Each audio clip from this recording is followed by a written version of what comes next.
Hey, listeners, and welcome to the You Are Epic podcast.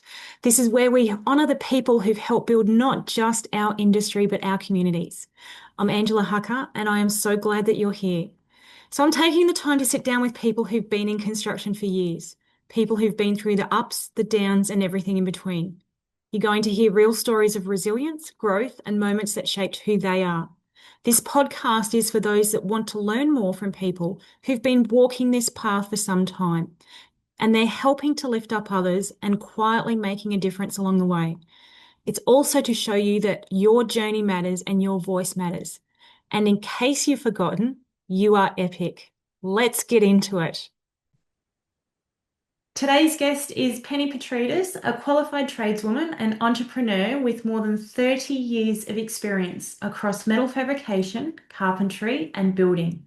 As the founder of Female Tradie and Get Handy Workshops, Penny has built one of Australia's most recognised all-women construction and maintenance businesses, trusted for its reliability, quality, and attention to detail.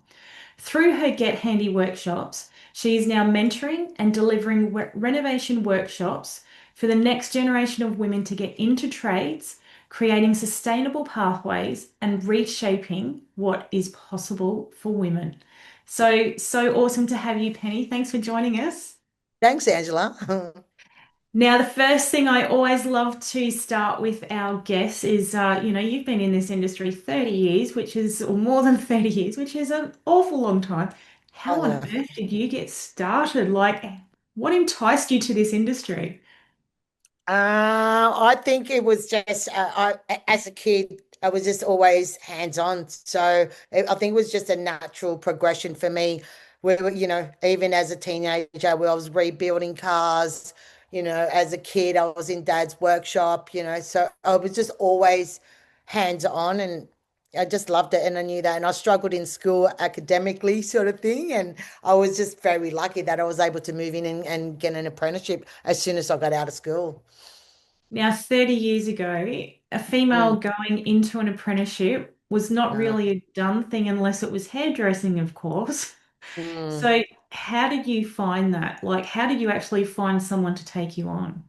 Yeah, so my first apprenticeship was basically actually building custom cars. So that was, as a kid, we grew up, we were always in the street rebuilding. I mean, I had a car and I had stripped it, pulled it apart, rebuilt the engine, resprayed the car before I even got my license. So, and that Wow. was at 15. So my dad used to look Wow.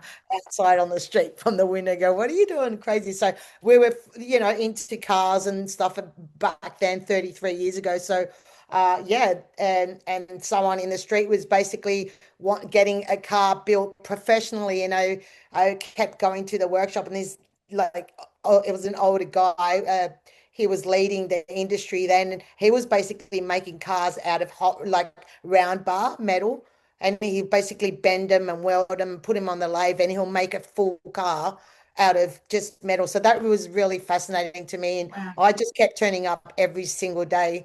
I was just there, like not getting paid or anything, just being there to help. And after, a couple of weeks, he said, "Do you love it?" And I was like, "Yeah." I was like, "Do you want an apprenticeship?" And I said, I'd love to. So that's how it all started. He took me to Bankstown TAFE back then and took Oh, me yeah. down there. It wasn't obviously an apprenticeship with cars, but we signed up for a boiler making, which is a heavy metal engineering apprenticeship. So yeah, I was just lucky and yeah, excited to be part of it. Yeah, definitely no women on in the TAFE though, that's for No, sure. no. And so, what kind of barriers did you face with, like, I imagine there would have been a bit of biases and some stigmas about here you are as a female coming in and doing, heavy metal fabrication apprenticeship, Mm, which it wasn't mm. a done thing back then for females. So, how did you sort of, what did you face and how did you navigate that? Yeah, I was lucky in regards to my employer. It was just one person that was really so I was lucky to have that relationship with him because I got taught a lot. I wasn't faced any sort of discrimination or anything like that on site. But in TAFE, it was kind of, I think the biggest struggle was like them not knowing how to act. Like firstly there was no toilets, so that was a bit of an issue. It was Mm. like, no toilets at all, building three buildings down there. But I think it was just navigating how to act, like me being in their space and how to be in that space, and also, and that still happens, Angela. Like they still struggle with like how do we act with a female being on site. Mm, So that was trying to find, yeah, how to navigate that, not swearing, and just so many things came into play. mm. So But I imagine it would have been, like probably you're lucky that you were with an employer where it was just, you essentially not in yeah, a big group like I have heard from some other people. But, yeah, to go from that with where you were, all those years ago to where it's got you to where you are now, where you've set up your own, your own training programs and things like that to be able to help other females. I yeah, don't imagine that journey would have been just straightforward. Like there would have no, been a few bumps and knocks along the way. And, like yeah, I'd love to for hear a sure. little bit more. Yeah, for me, basically, also, um, there is a little bit of anxiety in that and that sort of stuff behind it, because I feel like you do have to prove yourself, and you do have a lot of eyes on you. So that, yeah, I think that was the my biggest struggle, like having to prove myself, having to prove that I can do it. Like, I mean, even the story about like how we even named my building company Female Tradie, because every time I showed up to a client, basically they'll be like, oh, it's a female, like, can you do the job, are you licensed? It was such a story that I had to go through just to even get to the job, where I just kind of got over the story and I was like, okay, we're just going to call it Female Tradie. So there was just always a lot of eyes on you, for me anyway. That was the thing, because I was pretty much running solo, apart from my apprenticeships, my first apprenticeship, which got me through the 4 years. After that, I was running solo a lot. I was always working for myself and just kept learning and getting additional trades in the evening. And I just kept getting skilled up more and more. So just having all those eyes, even at Bunnings, you're having to load your van up and putting all the timbers on the roof racks.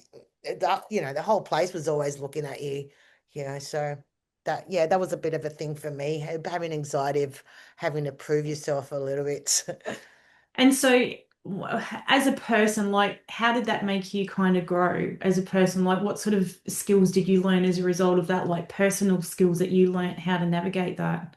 Yeah, because you have to you have to kind of like just not worry about what others are thinking. You really got to focus about what what you love. You know that you love this. You know this is what you want to do, and you got to just keep focusing on what that vision is, what you're doing. And that's what I even told all my staff, and that's why I tell everybody, don't worry about what anyone's thinking. Just you got to go. Sometimes, sure, you have to prove yourself. So and that's why I was always top of my class, Angela, because I was like, well, no one's going to really give me any grief if I'm top in the class. No one's Mm, going to give me grief if I can world better.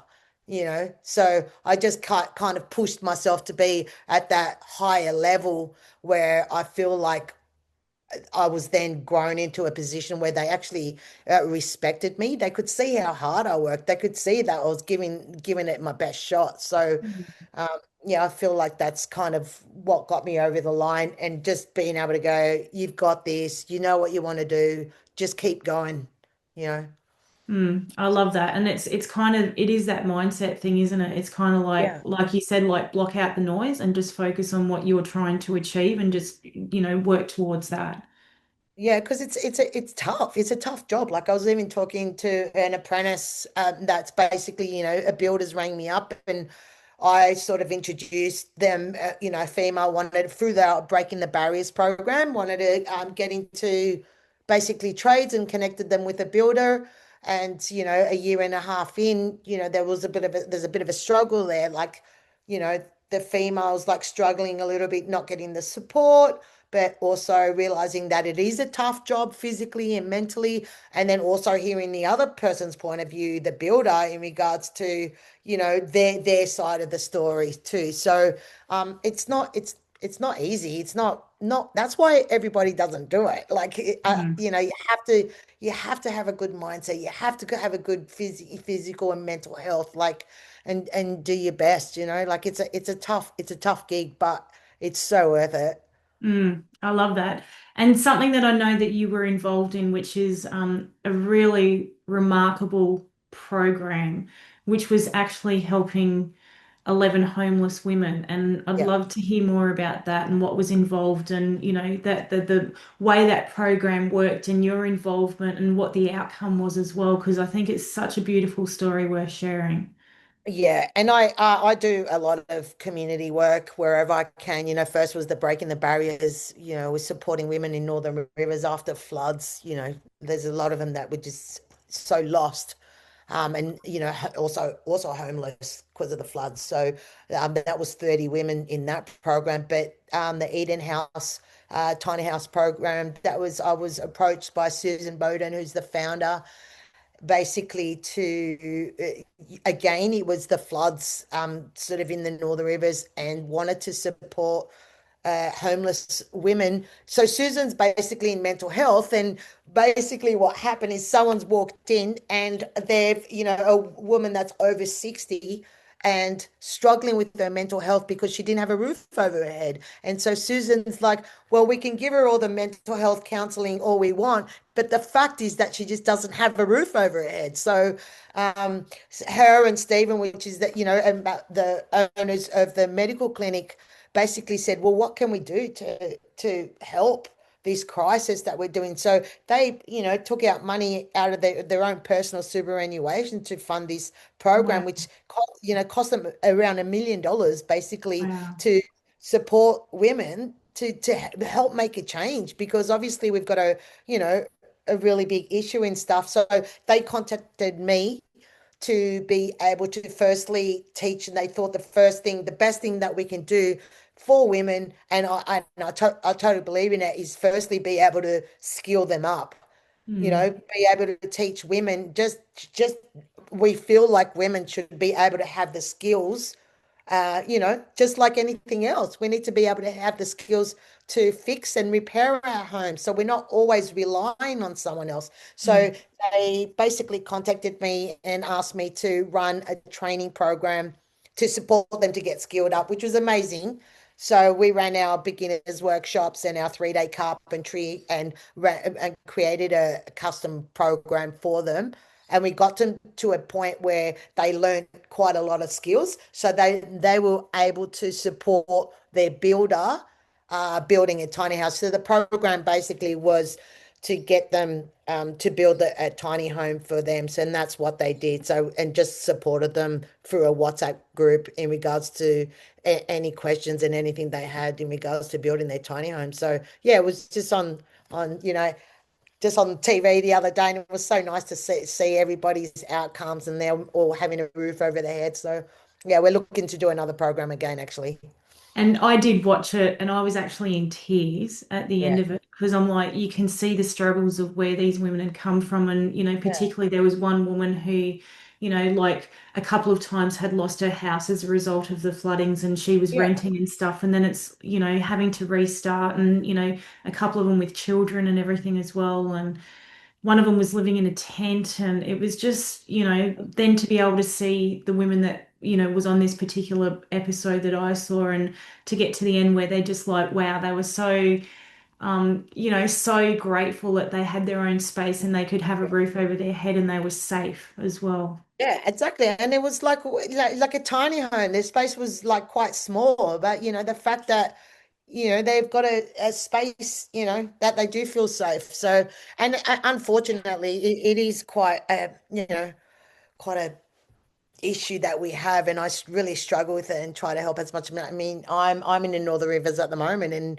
it's the same thing. We're just always struggling, like having a roof over our head, especially when you're renting. You know, you just don't know whether you're coming or going. The landlord kicks you out. So, yeah, it's just a really big topic that I really hope that we can start seeing change, and that's why I'm a big advocate in building, yeah, a sustainable sort of environment and building That's what my vision is, Angela. The vision is just that's the dream. It's at the moment we're looking to buy property in the Northern Rivers, and I'm partnering up with Susan, who is the founder of the Eden House Tiny Home Project, so we can buy property and we can build a training center here in the Northern Rivers Oh, wow. specifically for tiny homes to support women, especially over 50, to make sure everybody's do our best to make sure everyone's got a roof over their heads. That's incredible. So that's a call out to people who are listening to this to jump on board and support it as well, Yeah, because it's there's obviously a lot involved with that, with being able to find the land and, I being able to know. develop the workshops and the training facilities as well. So Yeah, totally. Thanks for that. That's my dream vision. That's what I want to do. I know that's it'll just what we're gonna happen. do. It'll Yeah. happen. Yeah, I have faith. I know I can see that you're a person that's determined and that Yeah. you get shit done. So Yeah. Yeah. But yeah, I'm lucky. I'm lucky I've got the drive and I'm able to be confident. I think, being into trades, you have to be that, you end up being that sort of person. You have to be. It doesn't, I think it would be hard if you were kind of a little bit intimidated. You have to be strong, you have to be powerful, you have to learn to stand in your power so you can go through, I think that's with anything really, isn't it? But yeah, I mm. think in a male dominated industry, you do have to step it up a little bit. So But even with this, like I would imagine like you've been in the industry over 30 years, you've learnt these incredible skills, and you're now able to help pass that on for women. And then here you are, you've had, these amazing women be able to do something to create an environment for themselves that they can live in and put a roof over their heads. Like that must just be so heartwarming to go, hey, look at what I've been able to do to help pass on my skills and knowledge to help people with something practical that gets them something tangible. yeah, it's the best. Like that's what I get. I get up every morning, 4:30, 5 o'clock. I'm driven. I'm excited about the fact that I know that I can make such a difference. And then I know even from our Get Handy workshops, we run workshops. In Brisbane, Sydney, Canberra, and I'm just heading down to Melbourne. Like that's why I do it. That's why, and our team of trainers have grown too, because our workshops are. Everyone like loves them so much they're going up, so we build a good set of trainers, and they love it too. When they run their workshop and they finish it, everybody just calls me and goes, wow, like, because they've just basically, shown and taught 8 women, whether they're beginners or whether they're diving into carpentry, and just the difference when you see them from the beginning to the end, like it's so Yeah. empowering for for women to learn the skills, even if you don't want to go and get a trade. Just the fact that you can learn the skills, I think it's just very empowering. So tell us a little bit about these workshops. So if people did want to get involved, tell us a little bit about these workshops and Yeah, what it so is that they would learn. so gethandyworkshops.com.au is basically our renovation and beginners DIY workshops, supporting and training and skilling up people, women, predominantly women, but we also have a couple of awesome guys that always join us. So yeah, it's not just women. We're open for everybody, obviously, and it's basically being able to skill you up, whether you are completely brand new. Like people say to me, but I feel like don't know anything, and that's the whole point. We have beginners workshops, even if you don't know how to put a drill bit in a drill. That's basically where we start off, right from the beginning, and then we move into more trade specific workshops, so we can also support the growth, like women wanting to do handy women business, upskilling. So Mm, they might be just doing maintenance, but we also want to slowly upskill them so that mm, they can be running a few more things in their business. mm. I love that. And I mean, the thing is, it's actually helping teach a lot of essential life skills as well, like you said, so that, they can actually do their maintenance around their house and everything as Yeah, well. So yeah, yeah. there's a lot of women who are living on their own who, don't have that, other half to be able to do that for them. So. Angela, we had over 1,000 women. We clocked it 2 weeks ago. We had over 1,000 women come through our workshop. So Yay, that's yeah, awesome. Well so, done. and Congratulations. we're only just beginning. And I'm a very big advocate also in regards to supporting like middle-aged women to run their own handy woman business. Like I get a lot through our workshops. We get a lot of people coming in and saying, "Oh, I've always wanted to do carpentry." They're 30, 35. What's it going to, how am I going, can I get an apprenticeship? So there, it's a struggle. Like it will be a struggle for them to get an apprenticeship. So I want to still be able to support that dream. If you can't get an apprenticeship, doesn't mean your dream has to stop. You can Mm. just keep getting skilled, just keep doing what you love, and you can start off, doing little maintenance. We need a lot Mm. of, handy sort of maintenance businesses. We need more. Like I get calls all the time. Can you come and fix this? All small jobs, and I obviously can't service them all. We can't service them all. So Mm. there's a lot of opportunity for people to chase that dream. Doesn't always have to be, a full-on apprenticeship. You can still do jobs, being handy. Yeah, and when you think about a lot of the houses around Australia, like there's a lot of maintenance that's needed. There's so much. And yeah, you know what I mean? And we need to be able to support each other. That's another big, like massive, vision of mine, being able to get, like we run a membership. We've got a membership. We just started it. It's only been a couple of months. It's called Capable. Basically, it's a good mix between DIY renovation skills and lifestyle, because we know how important lifestyle and mindset is overall to general well-being. But my vision is always to have a network of, handy humans, handy women, basically around Australia, where they could go, put their hand up and say, "Hey, I need a bit of help, like here, who's local, who's around," and Yeah, you can be able yeah, to check who's been able to their support. Because I think, especially in rural areas where yeah. you're a bit more isolated, Mm. and things go happen. You got floods, or just things happen. It's like, Mm. and not all of us have got like partners and families. So Mm.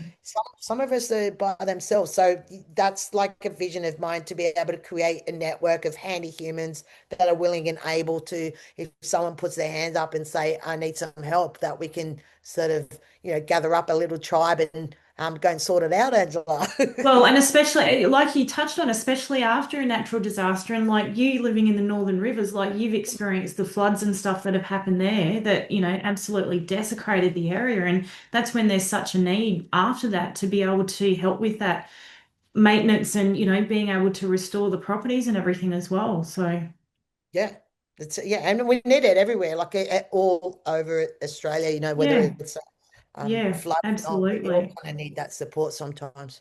Absolutely. No, I think it's incredible what you're doing, Penny. And it's, Thanks, I Angela. can see a capable Yeah, Network Australia yeah. happening. So it's Thanks, very Angela. much needed, very much needed. Now, what I'd love to find out is when you look back on your career, and obviously you've just had this awesome stuff with this particular program, which would have been, incredibly heartwarming. But when you look back on your career, what's kind of a bit of a, standout moment for you? Oh God, I've had so many stand-up moments, but I think of what I've recently been revisiting my renovation jobs, when I was on the jobs a lot more. Like now I'm doing workshops and stuff, but lately I have been revisiting, because the conversations have come up in regards to what was it like on site. And I think just the fact that I was able to learn and have the skills, but also a standout is being able to build a team that, you just had so much fun. Yeah, you're able to do what you love. And yeah, that's a standout for me, being able to, you know, I feel like in my opinion, I feel like I did well. I am successful in that fact that I did well in the industry, you know what I mean? And where I've come, what I'm able to do right now. Yeah, yeah, no, and I think that's great. And when you think about where the industry's at the moment, because there's obviously a lot of change happening in the industry. There's Yeah. a huge skills shortage, there's a lot of programs to attract more women into the industry. There's obviously the recent story that came out about, what trades women are dealing with as well with, and not feeling safe to stay in the industry as a result of the culture. What are you kind of Mhm. seeing with what you do, and the issues that either you've experienced or you're seeing as well? Yeah, well, just in particular, just in the recent one, I've been, sort of navigating with others, builders and, apprentices.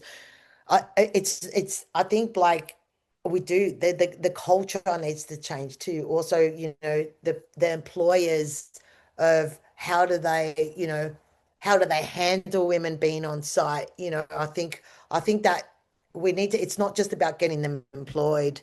Do you know what I mean? There's a sort of broad spectrum that we need to sort of focus on. They Mm. need to be supported. Some of them learn differently, or also, I don't know, their language and just the way they, talk to them too. So I think there's, a little bit of change, yeah, in the culture of the industry. So for me, I don't really deal with a lot of big Mm. construction companies. I just don't do it, Angela. I wasn't into it. I don't like that. I don't like what happens on those sites. I'm more of a, more intimate, smaller Mm. groups where we can create a really good culture Mm. and a culture that I can be part of and make a difference. Whereas I feel like when you're working for the big companies, it's more like tick the boxes, let's get the women in trades. Do you know what I mean? There's also a lot of government grants going on. So I think it's just a little bit harder when it's a bigger company, but they do also have the resources to really make some changes. So yeah, Mm. I can't really speak on that behalf because I'm not really involved in that Mm. so much. But in regards to the smaller building companies, yeah, we just definitely need to have more conversations in regards to the different perspectives. And so when you say the different perspectives, the male and female perspective, like, Like the what I'm going through, the builders basically thinking that their, apprentice decided to leave because of basically strength and she couldn't really handle it. But then when I speak to the apprentice, that's not the case at all. She just doesn't feel supported. Do you know what I mean? There wasn't mm, any toilets on site when she asked, a few times that, there's no toilets on site, and for a woman it's like important, you know what I mean? It's certain times of the month that they feel vulnerable as it is being around men. mhm, Like we need to be able to have open to those discussions and yeah, and also being able to, I think also people's vision, like ideals, what they think of political stuff and that sort of stuff. I think that sort of stuff you can't project. We're there to do a job. I think it's important that we need to keep all that personal stuff out of it. I think it's like focusing on being able, how do we do, what's the job in front of us? What do we need to do? And what's the best way we can finish this job and make sure we're all happy in that same space. Really, mm, it's that simple. Like all the rest of the stuff should just, it's just how do we navigate each other's space so we can both and we can all be heard. I think that's important, mm. And with that, like conversation. you touched on about the toilets, and this seems to be a bit of a recurring theme. And I mean, it's a basic human right for males and females. Like, it's not something that just females need because men need it too. And it Yeah, is I a know, but human they don't right. seem to be. Yeah, I know, but they don't seem to be, bothered by it as much, sort of thing. So, um, you know, and I mean, I was saying this, Angela, for me, like that was the first, and it surprises me that that conversation actually happened a couple of weeks ago because it surprises me because that was my issue when I started when I was 18, like what, 33, 34 years ago, that there was no toilet. So I was really surprised that does that still happen? Like, yeah, it's interesting. I just think it's important that we start having conversations and being able to address what comes up and just grow as people, male, female, whatever it Mhm. is. I think, obviously there's changes. It's not what it used to be 10, 20 years ago. Women are coming to women. We need women. We need to support them and be able, sometimes, sure, I think also it's important to appreciate what a woman will bring to the site, not Mm. just see them as just your typical over all rounder tradie. Some that you can. I think everyone's got some better qualities. Doesn't matter gender or not, but everybody's going to have a strength in their personality. They Mm. might be better at finishes. They might. That's I think that's also something that we need to think about is Mm, finding their strength. Do you know what I mean? mm, Not just seeing them as, oh, they're not strong enough as an 18-year-old sort of apprentice, just lifting framing up a hill all day. They're obviously much stronger. But then, a woman can bring a different sort of feel to the job. They might be better at finishes, their mm. attention to detail. So, yeah, I think that's something important too. So we can, find out what's that quality and be able to appreciate that. And I think that's just part of good leadership, isn't it? Like you actually Yeah. identify the strengths in your people and you lean on that because that's what's going to make them excel and make the job get done better as well. Yeah, and I think that's also too a thing that we in the building industry for me anyway is like in my opinion and my experience is builders have always well, because again working on a smaller group sort of thing, builders are always sort of running on a stress. They're quite stressed, it's a stressful kind of job. Mm, So I think that's sort of also why it could get neglected because you're mm, not really being the leader that you need to do just to make sure you have an overall, well-oiled engine, basically. It takes time and compassion and have time for those conversations. Do you know what I mean? Like mm. leadership, Absolutely. leadership's the key to it all, really. Yeah, absolutely. And it's so fundamental. And, in that regards, with what you do, and obviously, I appreciate that you're working in not on the big construction companies, but the work that you do is so valuable because when you think about it, like, 80% of businesses in Australia are SMEs, small to medium Yeah. enterprises. And, there's obviously a lot that happens in that smaller space as well. With the leadership stuff that you touched on, what would you like to see from people in that regards to be able to improve that?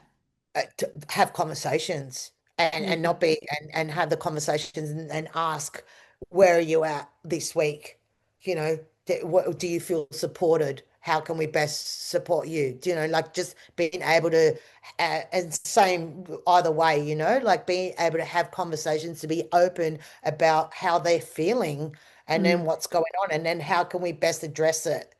mm. And it's so That's important because you can't guess these things. You need to ask the questions. Well, yeah, because then they feel like they hold it inside of themselves. Like we all hold it because we're so worried about what our boss is going to think, and we're so worried about it's hard enough speaking as it is.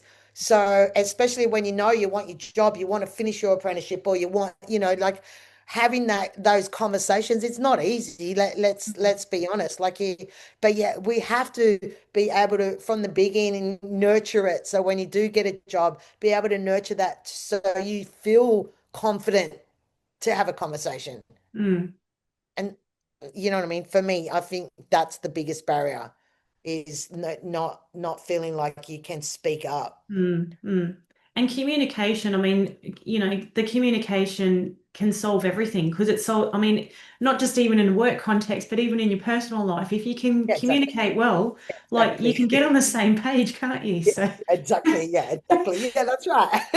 yeah, It's just like, and it's like, yeah, I think it's important because then that way, little things like, they might have a different perspective, and some people yeah, might not actually know that that's how you're feeling. So, yeah, uh, unless we're open to be able to be safe, to be able to speak up, yeah. um, and I also think, Angela, it's important that if you do like to be respectful to, not to speak up with any sort of ego. I've always sort of said that, that we have had a few females come in for employment with other builders and stuff and be very ego driven and like, this and that and that. So I think that's really important too. It's like Mm, you're not entitled to everything. You know what I mean? There's no entitlement and no ego in no matter what gender. I think that's really important too, to just drop that ego. And so then that way, I think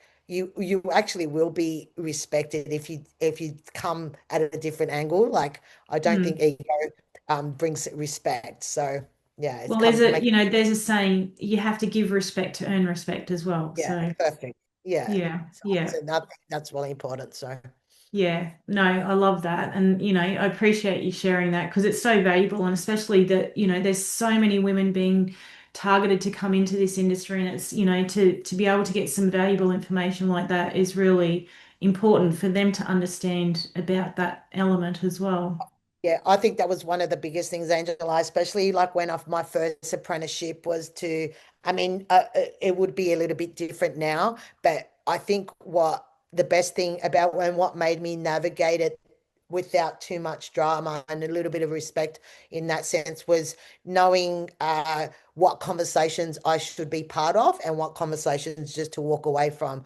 So Mm, if there's a conversation that will create conflict or has it doesn't make me feel good and it hasn't got anything to do with me, then I would make that decision that I don't need to be that part of that. So yeah, making sure, those conversations for me was like, yeah, well, I don't need to be part of that. Do you know what I mean? mm, And just mm, be able to again stay in your own space, in mm, your own energy that makes you feel good.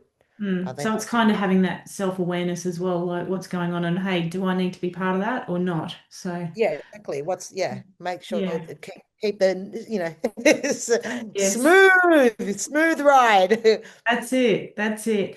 Now, what I'd love to hear, you have touched on a bit of, what Penny would love to do moving forward.